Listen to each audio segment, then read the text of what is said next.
मैं दूसरे शहर में रहकर नौकरी करती थी।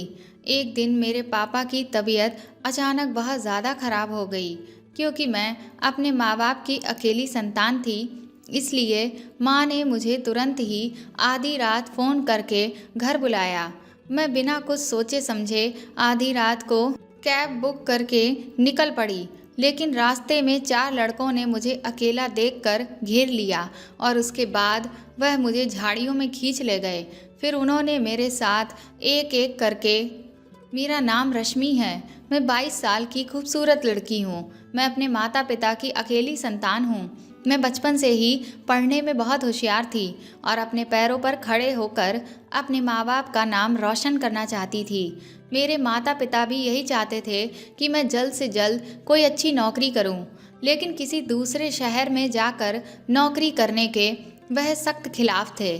क्योंकि उनका यह मानना था कि अकेली लड़की किसी नए शहर में पहुंचकर किसी भी खतरे का शिकार हो सकती है। इसीलिए उनका कहना ये था कि तुम नौकरी तो कर सकती हो, लेकिन नौकरी ऐसी होनी चाहिए जिसमें तुम दिन ढलने से पहले ही घर वापस आ जाओ और इसी शहर में नौकरी करो। लेकिन मैं अपने माँ बाप की इस सोच के सख्त खिलाफ थी। मेरा मानना यह था कि आज की लड़की किसी भी तरह की परेशानियों से अकेले मुकाबला कर सकती है। और अब तो ज़माना बहुत बदल रहा है। अब तो लड़कियां देर रात तक ऑफिस में काम करती हैं और अकेले रहकर नए शहर में अपनी नौकरी के साथ साथ सब कुछ अच्छे से मैनेज कर लेती हैं। मैं भी अपनी सारी चीज़ें खुद से मैनेज करना चाहती थी और एक ज़िम्मेदार इंसान बनना चाहती थी। क्योंकि मैंने बचपन से अब तक यही देखा था कि माँ को हर छोटी चीज़ में खुद से फैसला लेने में बहुत दिक्कत होती थी। वह कोई भी फैसला पिताजी की राय के बिना ले ही नहीं पाती थी। जबकि मैंने अक्सर उन्हें समझाया था कि कम से कम घर की चीज़ों में तो वह खुद पर भरोसा करके फैसला ले सकती हैं। लेकिन पिताजी ने शुरू से उन्हें किसी भी चीज़ में आगे नहीं रखा, जिसकी वजह से वह हर छोटी चीज़ के लिए पिताजी पर निर्भर हो गई थीं। अगर उन्हें बाजार भी जाना होता तब भी उन्हें किसी न किसी सहारे की ज़रूरत होती। मुझे इन सब चीज़ों से बहुत गुस्सा आता था, क्योंकि मेरा मानना यह था कि हर इंसान को इतना ज़िम्मेदार तो होना ही चाहिए कि वह सही वक्त पर सही फैसला खुद से ले सके, ना कि हर छोटी चीज़ के लिए दूसरों पर निर्भर हो। कहते हैं ना कि यह ज़रूरी नहीं कि आप जैसा चाहें आपके साथ बिल्कुल वैसा ही हो। वही मेरे साथ हुआ। मेरे माता पिता यह चाहते थे कि मैं उसी शहर में नौकरी करूं, लेकिन मेरी नौकरी जब दूसरे शहर में लगी तो उन्हें बहुत गहरा धक्का लगा। उन्होंने मुझे नौकरी करने से मना कर दिया। लेकिन वह नौकरी बहुत अच्छी थी, जिससे मेरा फ्यूचर और भी ज़्यादा ब्राइट हो सकता था, जिसके लिए मैंने उन्हें जैसे तैसे मना लिया और यह वादा किया कि मैं कोई भी मुसीबत आने नहीं दूंगी। और अपनी ज़िद पर मैं दूसरे शहर में नौकरी करने के लिए आ गई। मैं एक आत्मविश्वास से भरी हुई लड़की थी, इसलिए बहुत ही जल्द मैंने सारी चीज़ें बहुत अच्छे से मैनेज कर लीं। अपने रहने का इंतज़ाम भी बहुत अच्छी जगह कर लिया, जहां मैं सुरक्षित महसूस करती थी। और ऑफिस में भी मैंने काफ़ी अच्छे से सारे कामों को समझ लिया था। सब कुछ बहुत अच्छा चल रहा था। बस अगर प्रॉब्लम थी तो बस इस चीज़ की कि मेरे ऑफिस का काम इतना ज़्यादा होता था कि अक्सर मुझे बहुत लेट हो जाता था, जिसकी वजह से मेरे घर में मम्मी पापा बहुत टेंशन में रहते थे। और इसीलिए रोज़ रात को 9 बजते ही उनका फ़ोन मेरे पास आना शुरू हो जाता था, ये पूछने के लिए कि मैं घर पहुंची या नहीं। और फिर जब तक मैं अपने फ्लैट पर ना पहुंच जाती तब तक वह मुझे बार बार फ़ोन करके पूछते ही रहते। इन दिनों काम कुछ ज़्यादा ही बढ़ गया था, जिस कारण मुझे अक्सर रात का 11 बज जाता था। वैसे तो मुझे ज़्यादा डर नहीं लगता था, लेकिन मेरा फ्लैट ऐसी जगह पर था जहाँ से मुझे एक सुनसान पुलिया को पार करके जाना पड़ता था। लेकिन फिर भी मैं खुद पर भरोसा करते हुए तेज़ कदमों से वहाँ से जल्दी से निकल जाया करती थी। मेरे दिन इसी तरह से बीत रहे थे कि एक दिन रात को 10 बजे के करीब मेरे पास अचानक से माँ का फ़ोन आया कि तुम्हारे पापा को हार्ट अटैक हुआ है, तुम अभी के अभी जल्दी से यहाँ आ जाओ। पापा के हार्ट अटैक की बात सुनकर तो मैं बुरी तरह से घबरा गई। मुझे कुछ भी समझ नहीं आ रहा था। मैंने माँ को बोला कि आप उन्हें तुरंत ही अस्पताल लेकर जाओ, मैं भी यहाँ से तुरंत ही निकल रही हूँ। फ़ोन रखते ही मैंने ऑफिस में इधर उधर देखा तो मेरा कोई भी सहकर्मी ऑफिस में नहीं था। मुझे छोड़कर बाकी सब अपने घर को जा चुके थे। अब तो मुझे कुछ भी समझ नहीं आ रहा था कि मैं क्या करूं। फिर मैंने जल्दी से अपना सामान पैक किया और एक कैब बुक कर ली। मैंने सोचा कैब बुक करके मैं सीधा घर पहुंच जाती हूं। रास्ते में कहीं रुकना नहीं होगा तो कोई टेंशन भी नहीं होगी। मेरा घर मेरे ऑफिस से करीब 3 घंटे की दूरी पर था। जल्दी जल्दी मैंने कैब बुक की और ऑफिस के बाहर आकर अपनी कैब का इंतज़ार करने लगी। तभी माँ का मेरे पास दोबारा से फ़ोन आया। वह बोली कि डॉक्टर ने ऑपरेशन करने को बोला है, लेकिन वह एक फॉर्म पर साइन करवा रहे हैं जिसमें यह लिखा है कि अगर तुम्हारे पापा को कुछ हो गया तो इसमें उनकी कोई जिम्मेदारी नहीं है और यह ऑपरेशन हमारी इजाज़त से हो रहा है। मैंने माँ से कहा कि आप उस फॉर्म पर साइन कर दीजिए, लेकिन मेरी माँ बुरी तरह से घबराई हुई थी और रोने लगी। वह बोली, मैं साइन नहीं कर पाऊँगी, मैं इतना बड़ा फैसला खुद से नहीं कर सकती। रश्मि, तुम जितना जल्दी हो सके यहाँ आ जाओ। मुझे कुछ समझ नहीं आ रहा था कि अब मैं क्या करूँ। मैंने माँ को बहुत समझाया कि माँ, कम से कम इस घड़ी में तो आप फैसला लें, लेकिन वह लगातार सिर्फ रोए ही चली जा रही थी और रट लगाए जा रही थी कि तुम जल्दी से आ जाओ और खुद आकर यह फैसला लो कि पापा का ऑपरेशन करवाना है या नहीं। ऐसी हड़बड़ाहट में मुझे कुछ भी समझ नहीं आ रहा था और दूसरी तरफ कैब भी जल्दी नहीं आ रही थी। मैंने माँ से कहा कि आप फिक्र मत करिए, मैं बस यहाँ से निकल ही रही हूँ। मैंने सोचा एक बार मैं कैब में बैठ जाऊँ, तब मैं माँ को आराम से समझा दूँगी। उसके बाद थोड़ी देर के ही बाद मेरी कैब आ गई। कैब में बैठते ही मैंने ड्राइवर को ओटीपी बताया और पहुंचने का एड्रेस बताया। मैं जब भी कैब बुक करती थी तो हमेशा इस तरह से दिखाती थी कि कोई है जो मुझे लेने आ रहा है और मैं कैब का नंबर और ड्राइवर के बारे में सारी इन्फॉर्मेशन पहले से ही किसी को बता दे रही हूँ। तो इस बार भी मैंने कैब में बैठते ही तुरंत ही यह सब किया। थोड़ी ही देर के बाद माँ का मेरे पास फिर से फ़ोन आने लगा तो मैंने उन्हें फिर से समझाना शुरू किया, लेकिन वह बार बार यही रट लगाए जा रही थीं कि तुम कैसे भी करके जल्दी आ जाओ और मुझे तुम्हारी भी फिक्र हो रही है। इतनी रात को तुम्हें अकेले वहाँ से आना पड़ रहा है, तुम अपना ध्यान रखना। अकेली लड़की खुली तिजोरी होती है, कहीं कोई ऊंच नीच हो गई तो हम तो किसी को मुंह दिखाने के काबिल भी नहीं रहेंगे। मैंने माँ को समझाया कि आप यह सब बातें अभी फ़ोन पर ना करें, क्योंकि फ़ोन की बातें ड्राइवर को सुनाई दे रही थीं। थोड़ी देर के बाद मैंने फ़ोन रख दिया। तभी कुछ देर में वह कैब ड्राइवर मुझसे बोला, क्या बात है मैडम, आप बहुत ज़्यादा परेशान लग रही हैं, क्या आपके घर में कोई ज़्यादा बीमार है? तो मैंने थोड़ा सा सख्त लहजे में कहा, तुम्हें इस सब से कोई मतलब नहीं, तुम चुपचाप अपनी गाड़ी चलाओ। वह थोड़ी देर के लिए चुप बैठ गया, लेकिन फिर दोबारा से वह कहने लगा कि क्या आप इतनी रात में अकेली जा रही हैं? मुझे उसके सवालों से डर लगने लगा। मुझे लगा कि कहीं यह मेरे साथ कुछ गलत करने का तो नहीं सोच रहा है, इसीलिए इतनी सारी जानकारी मुझसे एक एक करके इकट्ठा कर रहा है।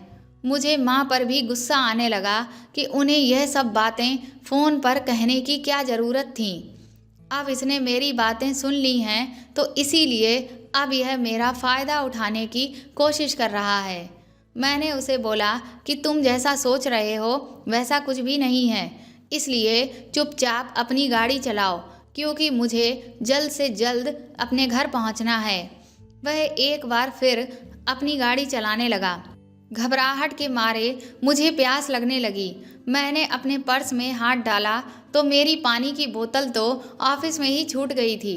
अब तो मुझे और तेज़ घबराहट होने लगी। मैंने सोचा कुछ देर के लिए अपनी प्यास को कंट्रोल कर लेती हूँ, लेकिन मेरा गला सूखता ही चला जा रहा था। मुझे सांस लेने में भी दिक्कत होने लगी।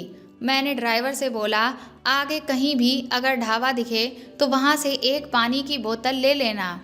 कैब ड्राइवर बोला, मैडम, इतनी रात में किसी भी ढाबे पर गाड़ी रोकना बिल्कुल भी सुरक्षित नहीं है। मैंने कहा, तुम अपना ज्ञान अपने पास रखो, मुझे बहुत तेज प्यास लग रही है, इसलिए चुपचाप एक बोतल ले लेना। वह बोला, मैडम, मेरे पास भी एक बोतल पानी है, आप चाहें तो यह पानी पी सकती हैं। उसने मेरी तरफ जैसे ही बोतल बढ़ाई, मैंने झट से बोतल ले ली, क्योंकि मुझे बहुत तेज प्यास लगी थी। लेकिन बोतल का ढक्कन खोलते ही मेरा दिमाग अचानक से ठनका। मैंने सोचा, कहीं ऐसा तो नहीं इसने पानी में पहले से ही कोई नशीली दवा मिला रखी हो और इसीलिए इसने मुझे प्यास लग रही है यह बात सुनकर तुरंत ही अपनी पानी की बोतल मुझे दे दी। इतना सोचते ही मैंने बोतल का ढक्कन बंद किया और उसे बोतल वापस पकड़ा दी। थोड़ी देर बाद वह कैब ड्राइवर मुझसे बोला, मैडम, आपने पानी नहीं पिया। उसकी बात सुनकर मैं चौंक गई। इसका मतलब वह मुझ पर नज़र रख रहा था। पहले मैंने सोचा कि मैं इसे हड़काऊं, लेकिन मैंने सोचा अभी इस वक्त सिर्फ यही मेरे साथ है। अगर मैं इसके साथ ज़्यादा सख्ती से पेश आई तो कहीं यह कुछ मेरे साथ गलत ना करे। मैंने उससे कहा, दरअसल मैं सिर्फ बिस्लेरी का ही पानी पीती हूँ, इसीलिए आगे जो भी ढाबा पड़े वहाँ गाड़ी रोककर एक बोतल खरीद लेना। वह फिर से मुझसे कहने लगा, मैडम, मेरी बात मानिए, इतनी रात में किसी भी ढाबे पर गाड़ी मत रुकवाइए, क्योंकि ढाबे पर रात में बहुत गलत तरीके के आदमी बैठे हुए होते हैं। अगर उन्होंने ये देख लिया कि मेरी गाड़ी में अकेली लड़की है तो बहुत मुसीबत हो जाएगी। मैंने कहा, तुम बहुत ज़्यादा बोल रहे हो, जितना मैं तुमसे कह रही हूँ चुपचाप उतना करो। थोड़ी आगे पहुँचने पर ही एक ढाबा आया और ड्राइवर ने ढाबे पर गाड़ी रोक दी और वह पानी की बोतल लेने चला गया। मैंने ढाबे से बाहर की ओर देखा तो 4 लड़के सामने की टेबल पर बैठे हुए थे जो खूब शराब पी रहे थे। उन 4 लड़कों ने जैसे ही मेरी तरफ देखा, उनके चेहरे पर बहुत घिनौनी हंसी तैरने लगी। मैंने तुरंत ही एक स्टॉल निकाली और उससे अपना चेहरा अच्छी तरह से ढक लिया। उन चारों लड़कों को देखकर मेरी कपकपी छूटने लगी। मेरी नज़र ड्राइवर को तलाश करने लगी कि आखिर ये ड्राइवर कहाँ रह गया, लेकिन ड्राइवर था कि पानी की बोतल लेकर आ ही नहीं रहा था और वह चारों लड़के अपनी जगह से उठकर मेरी तरफ आगे बढ़ने लगे। अब तो मुझे और भी तेज डर लगने लगा। तभी कैब ड्राइवर भागता हुआ आया और गाड़ी में बैठ गया और उसने तुरंत ही गाड़ी स्टार्ट कर दी। तभी वह चारों लड़के गाड़ी की खिड़की के पास बहुत करीब आ गए और मुझसे बोले, वाह, क्या माल है, क्या माल लेकर चल रहा है तू, जरा हमें भी तो चखा। तभी कैब ड्राइवर ने तेज़ी से गाड़ी भगा दी और वह बोला, देखा मैडम, मैं इसीलिए आपको मना कर रहा था कि किसी भी ढाबे पर गाड़ी मत रुकवाइए। मुझे लगा कि सच में ड्राइवर सही कह रहा था। मैंने उसकी बात ना मानकर गलती की, लेकिन फिर मैंने सोचा कि चलो कोई बात नहीं, कम से कम उन लड़कों से पीछा तो छूटा। मैंने कहा, हाँ भाई साहब, आप ठीक कह रहे हैं, लेकिन मुझे बहुत तेज प्यास लगी थी, इसीलिए मेरी भी मजबूरी थी। वह बोला, चलिए कोई बात नहीं, अब मैं आपको जल्द से जल्द आपके घर पहुंचा दूंगा। मैंने पानी की बोतल से 2 घूंट पिए और थोड़ी सी चैन की सांस ली ही थी कि तभी कार के साइड मिरर में अचानक से वह लड़के दिखाई देने लगे जो बुरी तरह से चीख रहे थे कि यह माल तो हम चक्कर ही रहेंगे। वह लड़के हाईवे पर बहुत बुरी तरह से गाड़ी दौड़ा रहे थे। अब तो मेरे और ड्राइवर के पसीने छूटने लगे। कैब ड्राइवर मुझसे बोला, देखिए मैडम, आपने कितनी बड़ी मुसीबत मोल ले ली, मैं आपको इसीलिए मना कर रहा था। मैंने कहा, मुझे क्या पता था कि यह लड़के मेरे पीछे ही पड़ जाएंगे। वह बोला, आजकल इंसान हैवान बन चुका है, इसी वजह से मैं आपको बार बार समझा रहा था। ड्राइवर ने गाड़ी की रफ्तार और भी तेज कर दी। वह बोला, आप फिक्र मत करिए, मैं आपको कुछ नहीं होने दूंगा। वह पूरी स्पीड से गाड़ी को हाईवे पर दौड़ा रहा था, लेकिन वह लड़के भी अपनी गाड़ी की स्पीड बढ़ाकर हमारी कैब की बराबरी करने की पूरी कोशिश कर रहे थे, जिसकी वजह से बार बार उनकी गाड़ी से हमारी कैब में टक्कर हो रही थी। कैब ड्राइवर ने तुरंत ही मुझसे कहा, मैडम पुलिस को फ़ोन लगाइए, नहीं तो हम बहुत बड़ी मुसीबत में फंस जाएंगे। इस घबराहट में मैं तो पुलिस के बारे में भूल ही गई थी। अभी तक मैं कैब ड्राइवर पर शक कर रही थी, लेकिन अब मुझे कैब ड्राइवर में भगवान नज़र आ रहा था। मैंने तुरंत ही पुलिस को फ़ोन लगाना शुरू किया तो देखा कि मेरे फ़ोन में नेटवर्क ही नहीं थे। मैंने कहा, भैया मेरे फ़ोन के नेटवर्क जा चुके हैं। कैब ड्राइवर ने तुरंत ही अपना फ़ोन मेरी तरफ बढ़ाया और बोला, मैडम आप मेरे फ़ोन से नंबर मिलाती रहिए। मैंने जब उसका फ़ोन देखा तो उसके फ़ोन में भी नेटवर्क जा चुके थे। अब तो मेरे हाथ पैर कांपने लगे। अब मुझे कुछ भी समझ नहीं आ रहा था। मेरे दिमाग ने काम करना बंद कर दिया था। लेकिन कैब ड्राइवर अभी भी लगातार मुझसे कहे जा रहा था कि मैडम आप दोनों फ़ोन में लगातार कोशिश करती रहिए, हो सकता है कहीं पर नेटवर्क आ जाए और पुलिस का नंबर लग जाए। वह एक ओर से पूरी रफ्तार से गाड़ी दौड़ा रहा था तो दूसरी तरफ वह मुझे भी कोशिश करने को लगातार बोलता जा रहा था। तभी उन लड़कों की गाड़ी ने हमारी कैब को एक ज़ोरदार टक्कर मारी और उनकी गाड़ी ठीक हमारी कैब के बराबर चलने लगी। उनमें से एक लड़के ने मुझे आंख मारी और दूसरा बोला, रानी आज तो तुझे हम अपना बनाकर ही रहेंगे, चाहे कुछ भी हो जाए। वह नशे में इतनी बुरी तरह से गाड़ी दौड़ा रहे थे कि उनकी गाड़ी लहरा रही थी और वह बार बार हमारी कैब को टक्कर मार रहे थे। कैब ड्राइवर बोला, मैडम आज तो मुझे लगता है कि मैं ज़िंदा नहीं बचूंगा। यह लोग तो एक्सीडेंट करके ही मानेंगे और अगर एक बार गाड़ी रुक गई तो मैं तो अकेला हूँ, मैं आपको कैसे बचा पाऊँगा।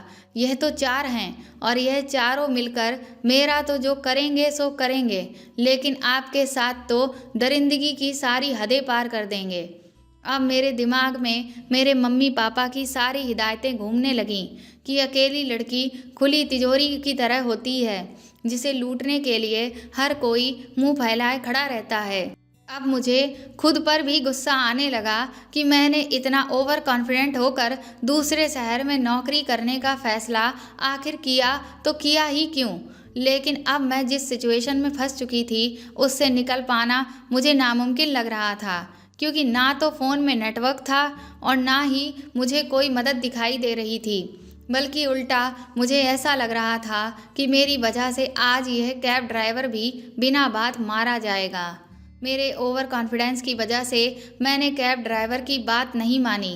अगर मैंने उसकी बात मानकर ढाबे पर गाड़ी नहीं रुकवाई होती तो अब तक मैं सुरक्षित अपने घर की तरफ जा रही होती, लेकिन मैंने खुद ही अपने पैरों पर कुल्हाड़ी मार ली। दूसरी तरफ मुझे माँ पर भी गुस्सा आ रहा था कि अगर पापा के ऑपरेशन का फ़ैसला वो खुद से ले लेती तो पापा का ऑपरेशन भी अच्छे से हो जाता और मैं सुबह होते ही वहाँ अस्पताल में पहुँच जाती। बिना बात मुझे आधी रात को निकलना नहीं पड़ता और ये जोखिम नहीं उठाना पड़ता। वह चारों दरिंदे मेरी कैब में बार बार टक्कर मार रहे थे, लेकिन इधर फ़ोन में नेटवर्क था कि आने का नाम ही नहीं ले रहा था कि तभी अचानक उन लोगों ने एक बहुत ज़ोरदार टक्कर हमारी कैब में मारी, जिससे हमारी कैब घसीट कर आगे जाकर रुक गई। उन चारों ने उतरते ही कैब ड्राइवर को पीटना शुरू कर दिया और मुझे खींचकर गाड़ी से बाहर निकाल लिया।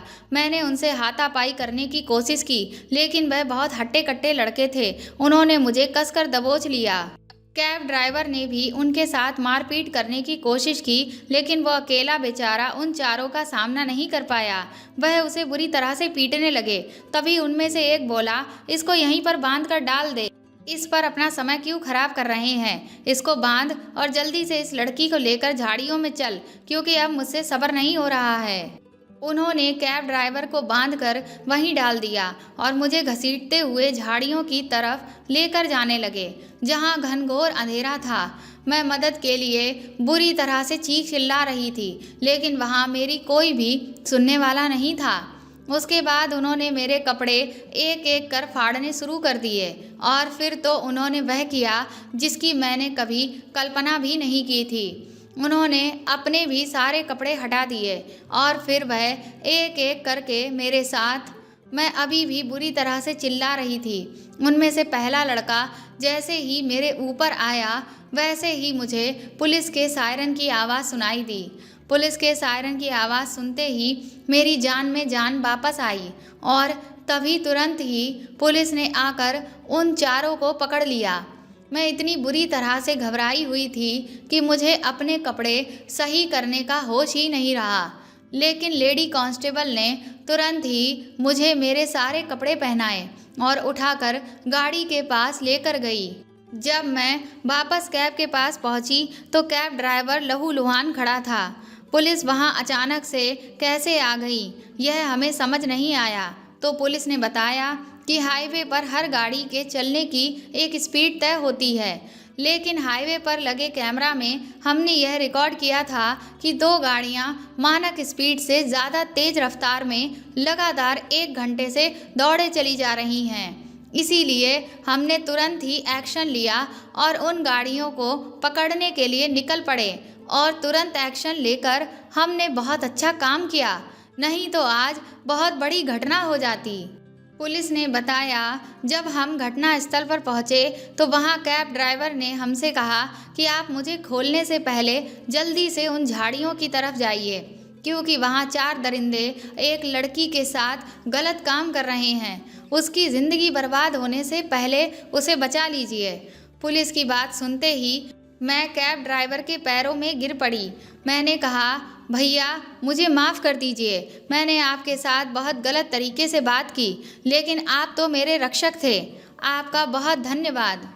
अगर आज आप ना होते तो मेरी ज़िंदगी तो बर्बाद हो जाती। कैब ड्राइवर बोला, मैडम इस दुनिया का हर आदमी दरिंदा नहीं है। हमारे घर में भी माँ बहन है और हमें भी अच्छे से पता है कि एक औरत की इज्जत उसके लिए कितनी मायने रखती है। उसके बाद पुलिस मुझे अपने साथ पुलिस स्टेशन लेकर गई, जहां मैंने उन चारों के खिलाफ एफआईआर दर्ज कराई। फिर पुलिस मुझे खुद अपनी गाड़ी से मेरे घर तक पहुंचा कर आई, जहां पहुंचते ही मैं अस्पताल पहुंची और मैंने तुरंत ही पापा के ऑपरेशन करने वाले फॉर्म पर साइन करके उनके ऑपरेशन की इजाज़त दे दी। मेरी हालत देखकर माँ तो बुरी तरह से घबरा गई, लेकिन मैंने उनसे कहा कि आप फिक्र मत करिए, सब कुछ ठीक है।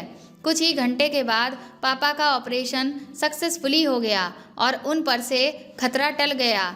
उस दिन मुझे कुछ बातें समझ में आईं कि एक लड़की चाहे कितनी भी आधुनिक समय में पैदा हुई हो, लेकिन यह दुनिया कभी भी शायद उसके लिए सुरक्षित नहीं होगी, क्योंकि एक लड़की की इज्जत को नोचने के लिए दरिंदे हर गली हर मोड़ पर मुंह फैलाए खड़े हैं। लेकिन हाँ, एक सच ये भी है कि अगर इस दुनिया में भक्षक हैं तो कुछ रक्षक भी हैं, और ये दुनिया ऐसे ही अच्छे इंसानों की वजह से चल पा रही है। कुछ दरिंदों की वजह से हम अपना जीवन जीना तो नहीं छोड़ सकते हैं ना। पेट भरने के लिए हमें बाहर निकलना ही पड़ेगा और अपने पैरों पर खड़ा होना तो अपने जीवन के लिए सबसे ज़रूरी है। लेकिन अपने पैरों पर खड़े होने के साथ साथ हमें हमेशा सतर्क और सावधान रहना चाहिए, क्योंकि ऐसे दरिंदे लोग हमारी किसी भी छोटी सी गलती का फ़ायदा उठा सकते हैं। तो दोस्तों, आपको मेरी ये कहानी कैसी लगी कमेंट करके ज़रूर बताएं और प्लीज़ मेरे चैनल को सपोर्ट करें। इस कहानी को ज़्यादा से ज़्यादा शेयर और लाइक करें, और अगर आप मेरे चैनल पर नए हैं तो सब्सक्राइब करके बेल आइकन को ज़रूर दबा दें, ताकि आगे भी मैं आपको ऐसी ही अच्छी कहानियाँ सुनाती रहूँ। Thank you.